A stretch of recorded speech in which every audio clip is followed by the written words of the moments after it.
Hello everyone, I'm Mark Suxford and I want to welcome you all to my new podcast called People Behind Brands, brought to you by Making Websites Better.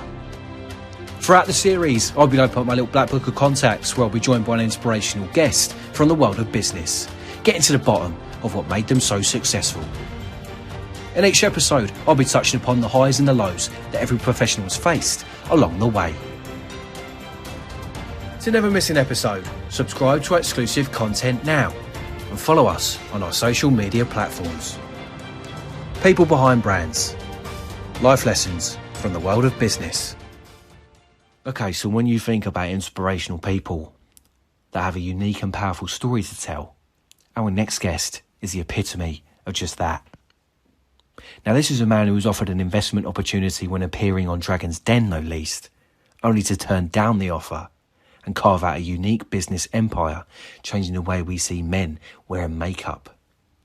As a result, war paint has gone on to be number one in the industry and continues to grow.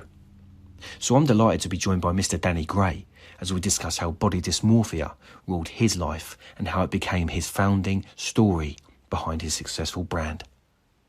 Mental health is a huge part of the makeup of men and this podcast, so even I get involved and touch upon my past insecurities around hair loss. So strap yourselves in, it's time for another big interview with a respected name in business. Welcome to the show, Danny. How are you doing today, my friend? Yeah, I'm very well, thank you. Good. Where is it you're joining us from today then? I'm actually sat in my new store. Very nice. That's been at the moment. Good. So Danny's success has grown massively over the last few years, fronting his men's makeup brand Warpaint. In recent years, Danny has appeared on the BBC television show Dragon's Den. Despite agreeing an investment opportunity with the Dragons, the deal never became reality. But as we're about to find out, there's more to Danny than just making a profit.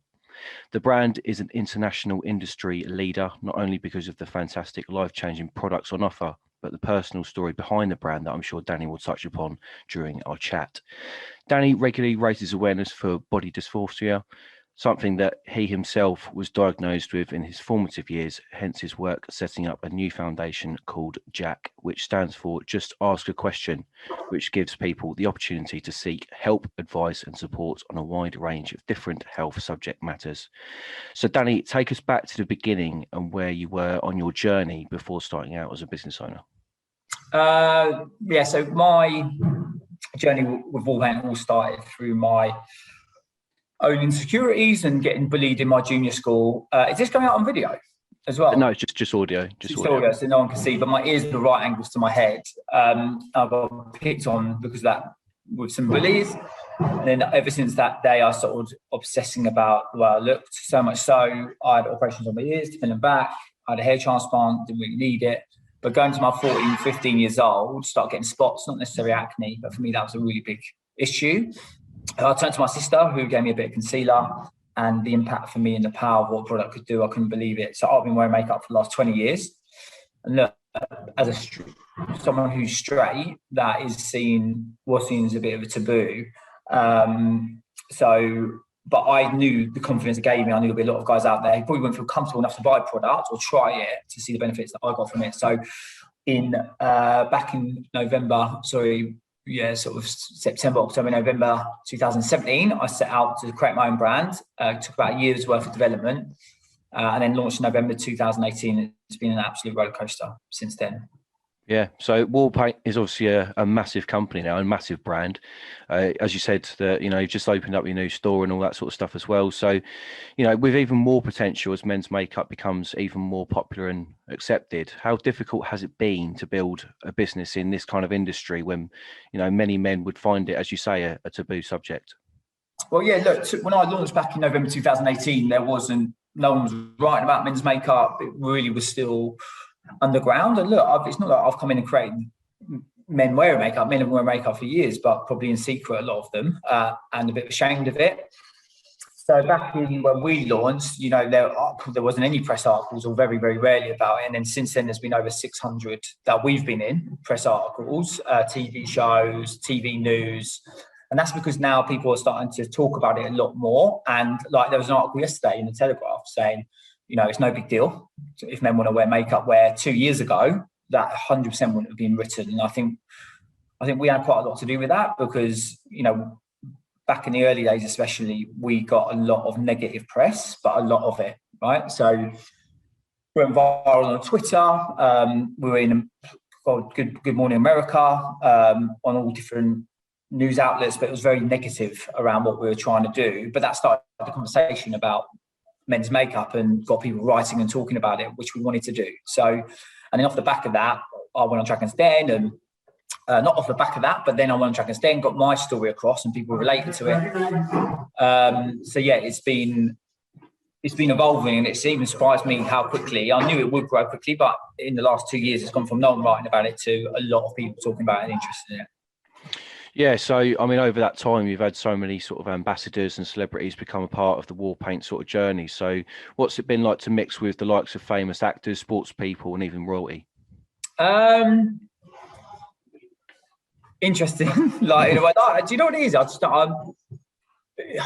everything that's going on with the brand, I've never expected. You know, I'm sat in my shop in Soho, on Carnaby Street, that we're launching literally a week Thursday.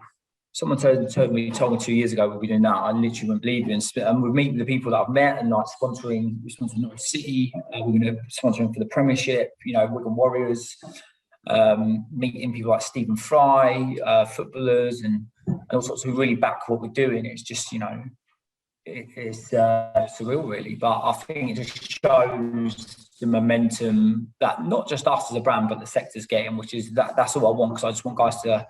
Not all guys need to try it, you know, but I just want to make it accessible and give men a choice, so they feel, oh, look, if I want to try it, or look, if I want to go and put a little bit of makeup on because I've got some spots, acne, scarring, rosacea, I want to feel comfortable doing that. So I think getting to meet all these people shows how far the sector's coming, which I'm very proud of. Yeah, definitely. So for those that don't know, I mean, what kind of products does War Paint offer to male clientele? So it's really simple products. We're not necessarily like contouring colours, lipstick and eyeliner, stuff like that. It's like concealers, tinted moisturisers, bronzers, anti-shines, primer, beard and brow fillers, beard and brow gels. So they're more simple products, and that's the thing for me, simple products using a simple way to even out your skin tone. So it's not necessarily accentuating the way you look, it just evens your skin tone out and gives you more confidence. So, you know, I'm wearing it today, like, I don't think anyone know that I'm wearing it, but I do, and that's the thing. And that's what we're about as a brand. It's not about, you don't do it for yourself, you have other people, you do it for yourself. Yeah. Seems like a lot of people, you know, with fashion, you have their own type of fashion. Not everyone has the same taste in fashion, but they do it because that's what they like, and it makes them feel better. And this is exactly what we try and promote with makeup, as simple products using a simple way. And the routine is, you know, my makeup takes me, I don't know, 4 minutes, 5 minutes, if that, in the morning, where I think the idea for a lot of men before has been, you know, it's going to take half an hour, 45 minutes, and everyone's going to know you're wearing it. So what we're trying to do is educate men that there is another way to use makeup that isn't necessarily as obvious. So that's the sort of products we offer.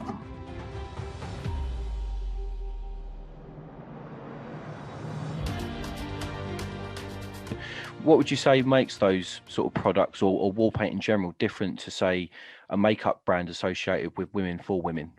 Yeah, and look, this is the thing. There are differences, and, you know, like my foundation is very, very fine. You know, it's got all matte finished. It's very light. It's not got a huge amount of coverage, but enough to even out your skin tone, where maybe traditional female products are quite heavy. You know, they do even out a lot. Also, the smell as well with our product. A lot of the women are very floral. I've picked our masking agent. No shimmer or anything to our products. So, you know, there is subtle differences that do make a quite defined difference between male and female. And this is it for me. I'm not saying that my product is perfect for men, because men have different opinions, like anything, like fashion, which I talk about. So, but all I've done is create a brand that I wanted to wear. Yeah. You know, and off the back of it, I think a lot of guys have found how it's slightly different and tailored more towards men, and the reason we use makeup. So there are differences. We're also vegan, cruelty free, and our products are all produced here in the UK. Yeah. I think it seems to be a business that people can certainly associate with, obviously with your story, but, you know, the products that you even provide as well, which are obviously high quality. So, you know, in the early stages of setting up War Paint, you appeared on Dragon's Den, which you referenced earlier. So just talk to us about that obviously, massive experience for you, but then obviously what happened after as well. So when I went to Dragon's Den, told my story, they obviously went really, really well.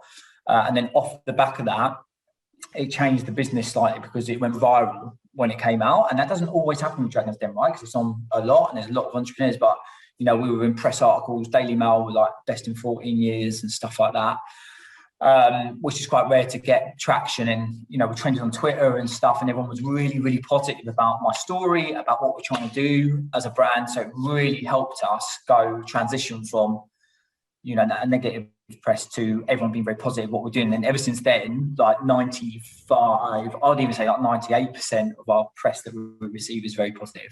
Yeah. So despite agreeing a deal, in principle, obviously on camera, off camera, it didn't become a reality. So can you sort of talk to us about that and, why that didn't work out, or remember how you felt during that time?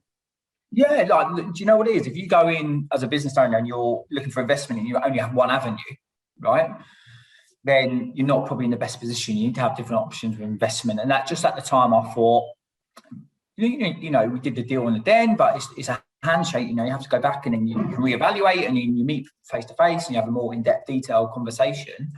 But for me, I thought we could go for another 6 months on our own, potentially, which we did do, and it was probably the right decision. But there was nothing against the Dragons or anything. It was just at the time, I had other options as well. I just thought, no, I want to try and grow it another 6 months, because it's like anything, right? Another 6 months, we get more sales, we get a year under our belt, and our opening year, we sold a lot of products. So the valuation jumped hugely in that 6 months. So it was the right decision at the time. Yeah. So have you spoken to the Dragons since, obviously, your success now then? Yeah, I have actually a couple of times. At Tage, I've met with him a few times, and his associates and stuff like that. He's always very interested in what we're doing. He's a really good guy, actually. Not I'll say a bad word about Tage, but we still keep in contact and stuff. So, but yeah, top guy. Yeah, sounds like it's all sort of giving you a decent platform to sort of build upon, and obviously the success now. So, as part of that journey, in terms of your personal life, you've obviously mentioned the body dysmorphia stuff, and can you sort of elaborate on what that actually means for our listeners and how that affects you? Yeah, of course. So body dysmorphia is an illness where you obsess about the way you look, right? It could be anything. It can be your weight, it can be like your nose, it could be your eyes. Like some people, it's even their wrists, right? That it can be any part of your body that you obsess about for a minute detail. Mine started with my ears, and then it grew on other parts of my body and gradually got worse and worse and worse until it's almost debilitating for me. So, this is I could spend 3-4 hours getting ready. But this is like 8 years ago when I was really bad. But, I could spend a lot of time, 4 or 5 showers. Sometimes I could do it in 20 minutes. Sometimes I could take 4 hours. And, the feeling of anxiety and that build up, that gets worse and worse. But the thing is, a lot of people don't know what you're going through and understand what's in your head, because everyone say, oh, but you look great. But that's not what you see yourself or what you believe. And just try to explain it to you. I could spend 3 hours in the mirror trying to do my hair, and then all of a sudden, it'd be, oh, that's perfect. And then I think I would not look great, but I'd look, I look okay now. Yeah. And then one tiny bit of hair could be out of place, and I can push that down, and then to me, my whole face shape changes. And then I'm like, and then I'm back. Then I start again, and then I get frustrated, and it gets worse. I used to go down, ripping my t-shirts off when I was like 20 years old, when I was at my mum's, like punching holes in the wall and just getting really frustrated.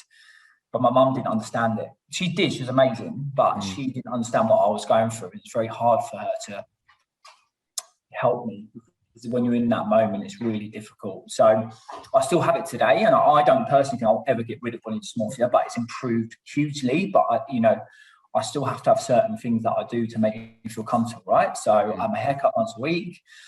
I use makeup most days. My clothes I'm quite particular with, but I've learned to manage it a lot better. So I hope that gives a little bit of an understanding, but it's a really debilitating illness. And something, there's a scale of body dysmorphia, right? Everyone has it to a certain extent, or they can, but some people it's absolutely not bothering us at all, where other people it can almost be like you won't leave the house for like weeks. months, that's like the top end of the scale. But I was 8 tenths, 9 tenths to the top of the scale when I was in my worst point.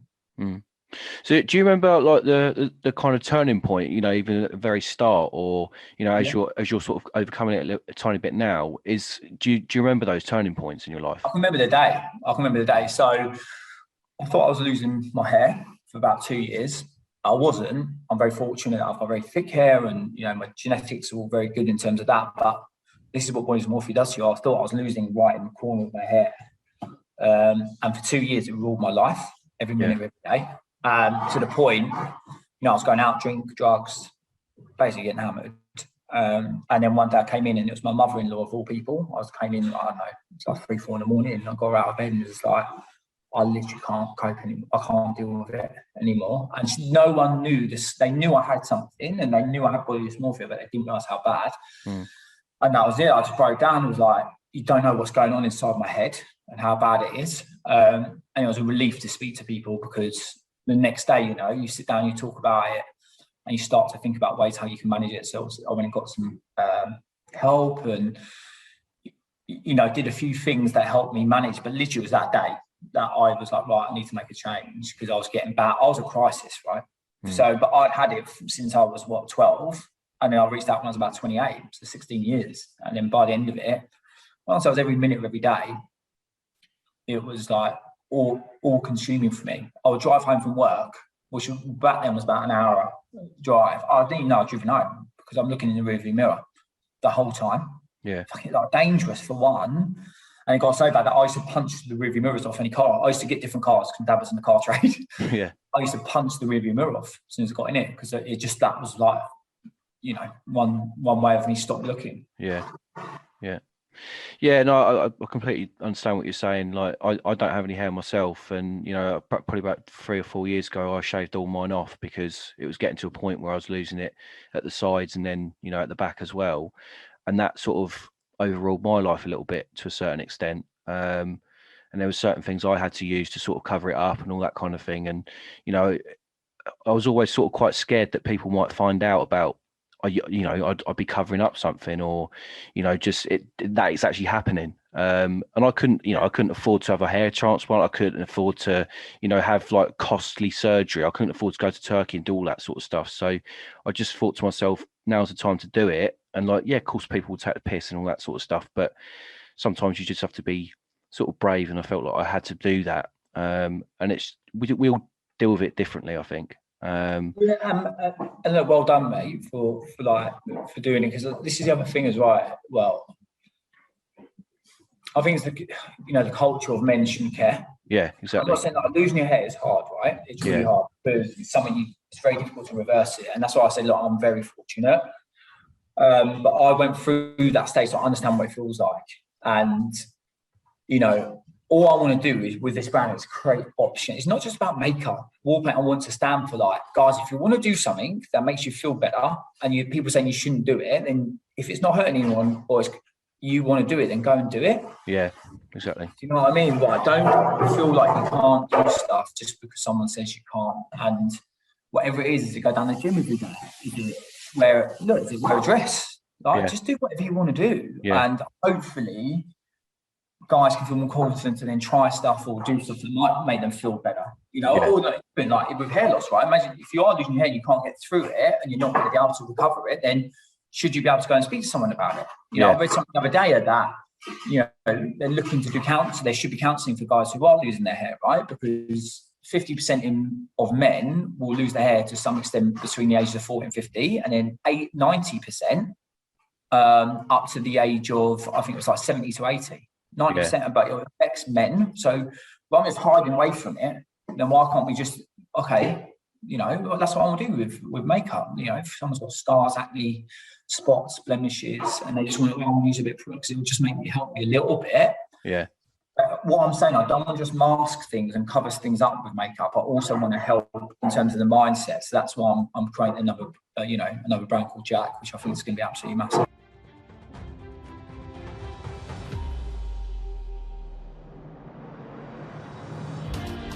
One of the biggest challenges that we've all faced is the global pandemic. So how much of an impact did COVID have on you when we were all obviously confined to our homes and, most of our freedom taken away? Yeah, look, it affected everyone, and it was tough for everyone. Recovery will be tough, but as a business, we actually did okay. We were retail focused and doing really well and getting a lot of interest. But obviously, that stopped overnight, so we concentrated more D2C. We managed to go quite well for us. But look, it was tough. A big transition from everyone being in. I like everyone around me when we're working. Not all the time. I'm very flexible and working from home, but it was difficult. I'm getting confined to home. It was tough for anyone. Well, everyone loves the idea of working from home, so I can work from home every day. I promise you probably can't. Do you know what I mean? It's nice to get into the office, and I think it should be a really nice balance. And I think that'd be the only positive that comes out of the pandemic, that businesses have seen you can do both. Yeah. Because we're always going to move to that eventually, right? Pandemic just fast forwarded a lot of stuff, like Zoom calls. Like doing stuff like this for me. You can speak to people more openly on Zoom, and connections are made quicker. You can have meetings a lot quicker than them face to face. We're like, I'm available in 5 weeks for face to face. Not now. It's like I'm jumping on Zoom in 2 days. So that has been positive, but it has been really, really hard as well. But learning to work remotely as a team has been a challenge. But look, I think it will put us in good stead for the future, like any other business.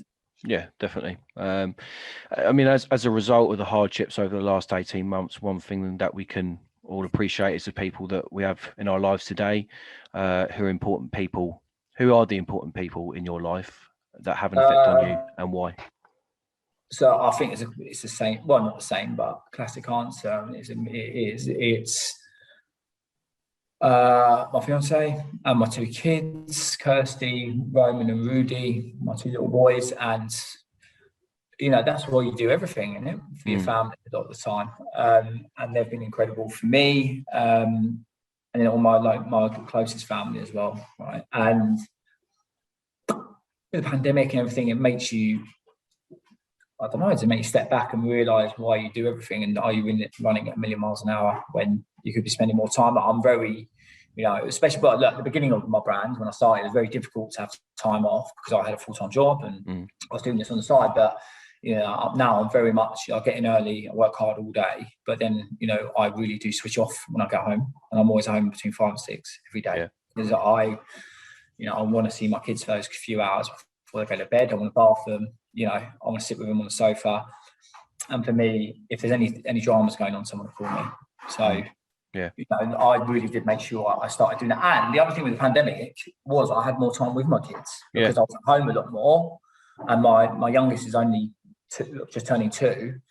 I've spent a lot of time I've never spent with him or home or seen him do stuff. So, that was a positive from him. So it's massively important to me, my family. Yeah, I think that's one thing that everyone's found a positive is, spending time with their family more. But yeah, that's probably the key positive there, I'd say. So you've gone on to use your diagnosis as something that people can talk about freely and openly, which has also led to the success of Warpaint. Having achieved so much of what you set out to do with Warpaint, what would you say is your why in life now? You know what? I feel absolutely privileged in the position I'm in. I really do. I've done I always use the analogy that I can't wait to go to bed because I can't wait to get up for work.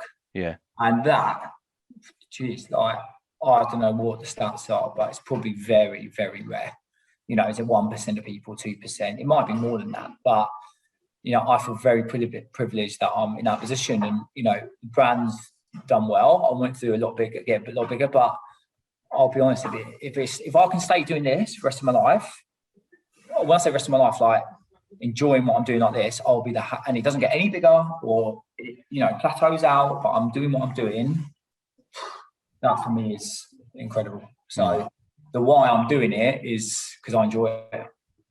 It's hard. Don't get me wrong. Business is hard and it's not easy, and it's stressful and you worry.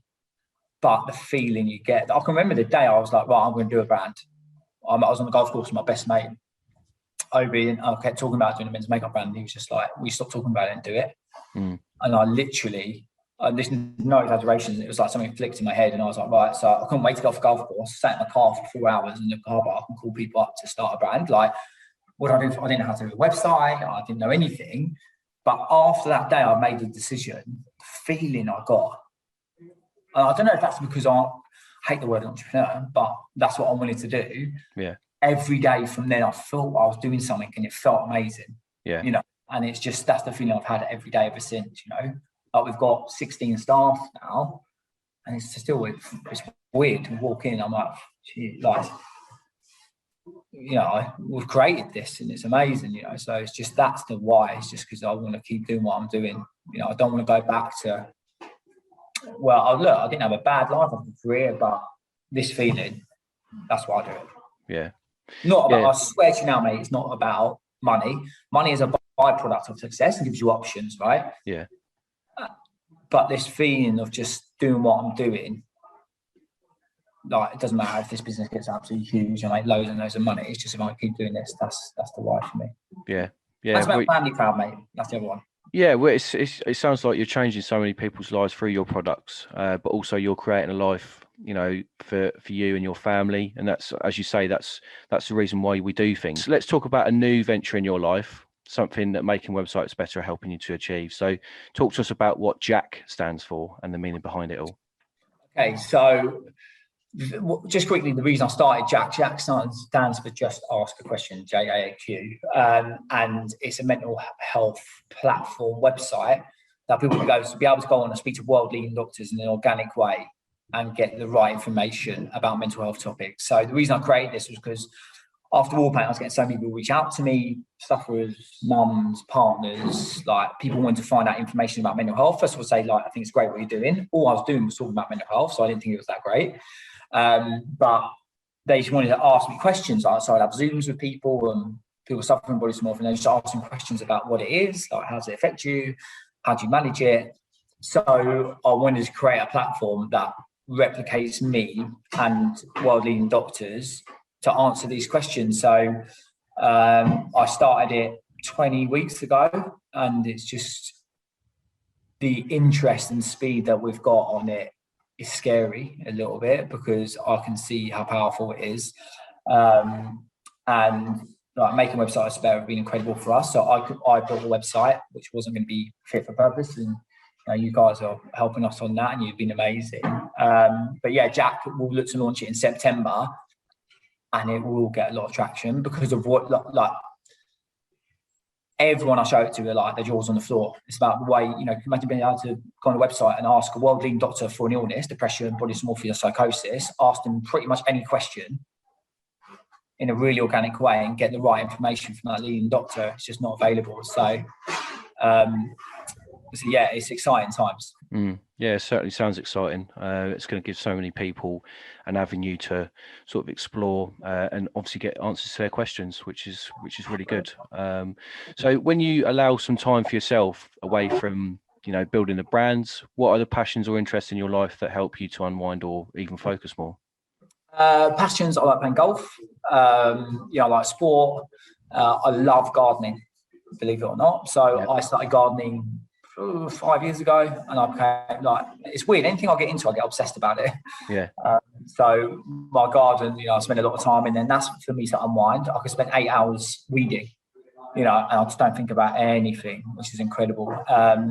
Family, like, it's massive for me, kids and stuff like that. So sport, gardening, kids. Yeah, makes sense. So Danny, it's a real pleasure to have you on today, a real inspiration to those struggling to speak out or just building a successful business with a passionate story behind it. I know you're busy, so thank you for your time and agreeing to come on. But before we wrap up, if there was one life lesson you would give to your younger self or someone listening that can learn from your experiences, what would it be? For myself and for everyone, don't wait until you're 100% sure to do something, right? Especially in business.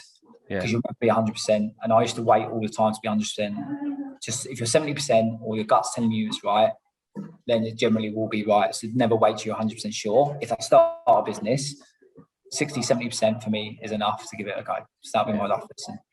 Yeah.